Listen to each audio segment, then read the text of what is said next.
So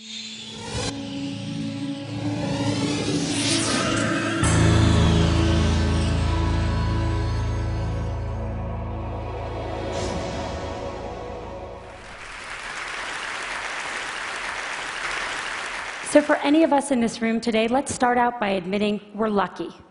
We don't live in the world our mothers lived in, our grandmothers lived in, where career choices for women were so limited. And if you're in this room today, most of us grew up in a world where we have basic civil rights. And amazingly, we still live in a world where some women don't have them. But all that aside, we still have a problem, and it's a real problem. And the problem is this: women are not making it to the top of any profession anywhere in the world. The numbers tell the story quite clearly. 190 heads of state, 9 are women. Of all the people in parliament in the world, 13% are women. In the corporate sector, women at the top, C-level jobs, board seats, tops out at 15, 16%. The numbers have not moved since 2002 and are going in the wrong direction. And even in the nonprofit world, a world we sometimes think of as being led by more women, women at the top, 20%. We also have another problem, which is that women face harder choices between professional success and personal fulfillment. A recent study in the US showed that of senior managers, of married senior managers, 2/3 of the married men had children, and only 1/3 of the married women had children. A couple of years ago, I was in New York, and I was pitching a deal, and I was in one of those fancy New York private equity offices you can picture, and I'm in the meeting. It's about a 3-hour meeting, and 2 hours in, there's kind of needs to be that bio break, and everyone stands up, and the partner running the meeting starts looking really embarrassed, and I realize he doesn't know where the women's room is in his office. So I start looking around for moving boxes, figuring they just moved in, but I don't see any. And so I said, "So did you just move into this office?" And he said, "No, we've been here about a year." And I said, "Are you telling me that I'm the only woman to have pitched a deal in this office in a year?" And he looked at me and he said, "Yeah, or maybe you're the only one who had to go to the bathroom." So the question is, how are we going to fix this? How do we change these numbers at the top? How do we make this different? I want to start out by saying I talk about this, about keeping women in the workforce, because I really think that's the answer. In the high-income part of our workforce, in the people who end up at the top Fortune 500 CEO jobs or the equivalent in other industries, the problem, I am convinced, is that women are dropping out. Now, people talk about this a lot, and they talk about things like flex time and mentoring and programs companies should have to train women. I want to talk about none of that today, even though that's all really important. Today, I want to focus on what we can do as individuals. What are the messages we need to tell ourselves? What are the messages we tell the women that work with and for us? What are the messages we tell our daughters? Now, at the outset, I want to be very clear that this speech comes with no judgments. I don't have the right answer. I don't even have it for myself. I left San Francisco, where I live, on Monday, and I was getting on the plane for this conference, and my daughter, who's 3, when I dropped her off at preschool, did that whole hugging the leg, crying, "Mommy, don't get on the plane" thing. This is hard. I feel guilty sometimes. I know no women, whether they're at home or whether they're in the workforce, that don't feel that sometimes. So I'm not saying that staying in the workforce is the right thing for everyone. My talk today is about what the messages are if you do want to stay in the workforce. And I think there are 3. 1, sit at the table. 2, make your partner a real partner. And 3, look at that, don't leave before you leave. Number 1, sit at the table. Just a couple weeks ago at Facebook, we hosted a very senior government official, and he came in to meet with senior execs from around Silicon Valley. And everyone kind of sat at the table, and then he had these 2 women who were traveling with him who were pretty senior in his department, and I kind of said to them, "Sit at the table, come on, sit at the table." And they sat on the side of the room. When I was in college, my senior year, I took a course called European Intellectual History. Don't you love that kind of thing from college? Wish I could do that now. And I took it with my roommate, Carrie, who was then a brilliant literary student and went on to be a brilliant literary scholar. And my brother, Smart guy, but a water polo playing pre-med who was a sophomore. The three of us take this class together. And then Carrie reads all the books in the original Greek and Latin, goes to all the lectures. I read all the books in English and go to most of the lectures. My brother is kind of busy. He reads one book of 12 and goes to a couple of lectures, marches himself up to our room a couple days before the exam to get himself tutored. The three of us go to the exam together, and we sit down, and we study, sit there for 3 hours in our little blue notebooks. Yes, I'm that old.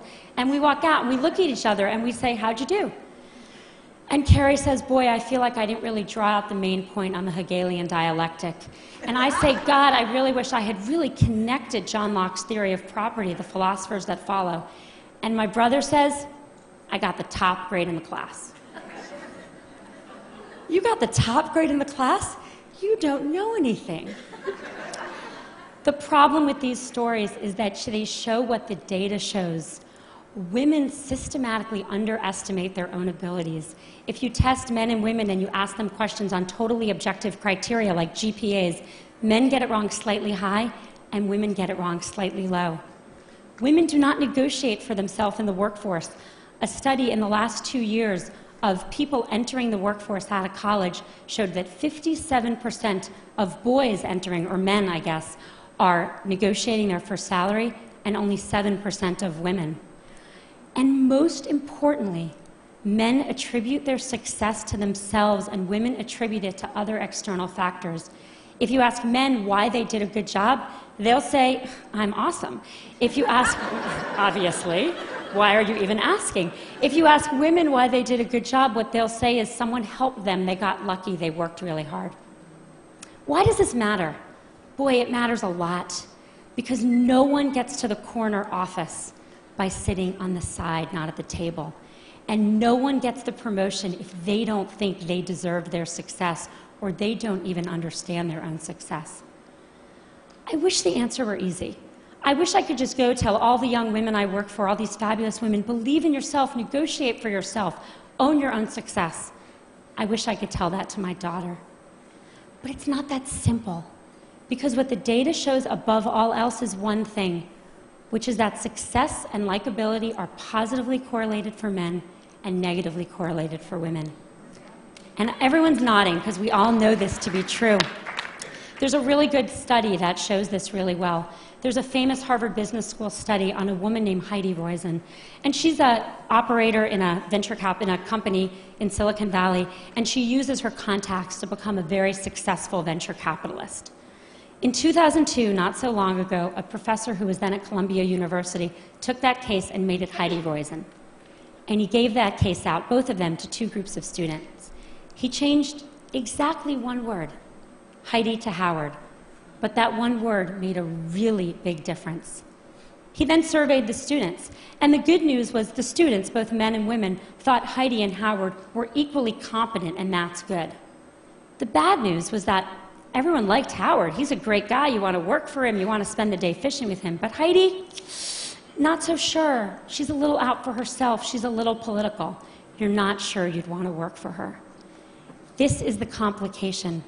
We have to tell our daughter and our colleagues, we have to tell ourselves to believe we got the A, to reach for the promotion, to sit at the table. And we have to do it in a world where for them there are sacrifices they will make for that, even though for their brothers there will not. The saddest thing about all of this is that it's really hard to remember this, and I'm about to tell a story which is truly embarrassing for me, but I think important. I gave this talk at Facebook not so long ago to about 100 employees.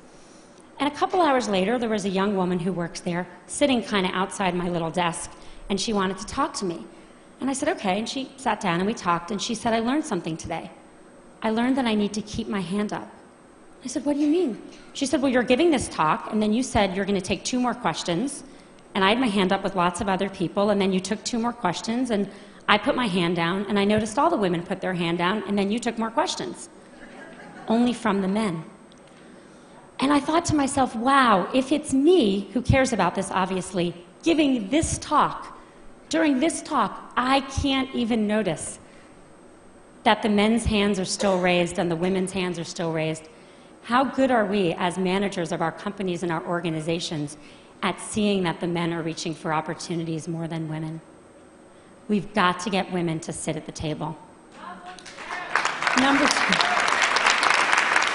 Message number 2, make your partner a real partner. I've become convinced that we've made more progress in the workforce than we have in the home. The data shows this very clearly. If a woman and a man work full-time and have a child, the woman does twice the amount of housework the man does, and the woman does 3 times the amount of childcare the man does. So she's got 3 jobs or 2 jobs, and he's got 1. Who do you think drops out when someone needs to be home more? The causes of this are really complicated, and I don't have time to go into them, and I don't think Sunday football watching and general laziness is the cause. I think the cause is more complicated. I think as a society we put more pressure on our boys to succeed than we do on our girls. I know men that stay home and work in the home to support wives with careers, and it's hard. When I go to the mommy and me stuff and I see the father there, I notice that the other mommies don't play with him. And that's a problem, because we have to make it as important a job, because it's the hardest job in the world, to work inside the home for people of both genders, if we're going to even things out and let women stay in the workforce. Studies show that households with equal earning and equal responsibility also have half the divorce rate. And if that wasn't good enough motivation for everyone out there, they also have more, how shall I say this on this stage? They know each other more in the biblical sense as well. Message number 3, don't leave before you leave. I think there's a really deep irony to the fact that actions women are taking, and I see this all the time, with the objective of staying in the workforce actually lead to their eventually leaving. Here's what happens. We're all busy. Everyone's busy. A woman's busy. And she starts thinking about having a child. And from the moment she starts thinking about having a child, she starts thinking about making room for that child. How am I going to fit this into everything else I'm doing? And literally from that moment, she doesn't raise her hand anymore. She doesn't look for a promotion. She doesn't take on the new project. She doesn't say, me, I want to do that. She starts leaning back. The problem is that, let's say she got pregnant that day, 9 months of pregnancy, 3 months of maternity leave, 6 months to catch your breath. Fast forward 2 years, more often, and as I've seen it, women start thinking about this way earlier. When they get engaged, when they get married, when they start thinking about trying to have a child, which can take a long time. One woman came to see me about this, and I kind of looked at her. She looked a little young, and I said, so are you and your husband thinking about having a baby? And she said, oh, no, I'm not married. She didn't even have a boyfriend. I said, you're thinking about this just way too early. But the point is that what happens once you start kind of quietly leaning back? Everyone who's been through this, and I'm here to tell you, once you have a child at home, your job better be really good to go back, because it's hard to leave that kid at home. Your job needs to be challenging. It needs to be rewarding. You need to feel like you're making a difference. And if 2 years ago, you didn't take a promotion and some guy next to you did, if 3 years ago you stopped looking for new opportunities, you're going to be bored, because you should have kept your foot on the gas pedal. Don't leave before you leave. Stay in. Keep your foot on the gas pedal until the very day you need to leave to take a break for a child, and then make your decisions. Don't make decisions too far in advance, particularly ones you're not even conscious you're making. My generation, really sadly, is not going to change the numbers at the top. They're just not moving. We are not going to get to, we're 50% of the population. In my generation, there will not be 50% of people at the top of any industry. But I'm hopeful that future generations can. I think a world that was run where half of our countries and half of our companies were run by women would be a better world. And it's not just because people would know where the women's bathroom are, even though that would be very helpful. I think it would be a better world. I have 2 children. I have a 5-year-old son and a 2-year-old daughter. I want my son to have a choice to contribute fully in the workforce or at home, and I want my daughter to have the choice to not just succeed, but to be liked for her accomplishments. Thank you.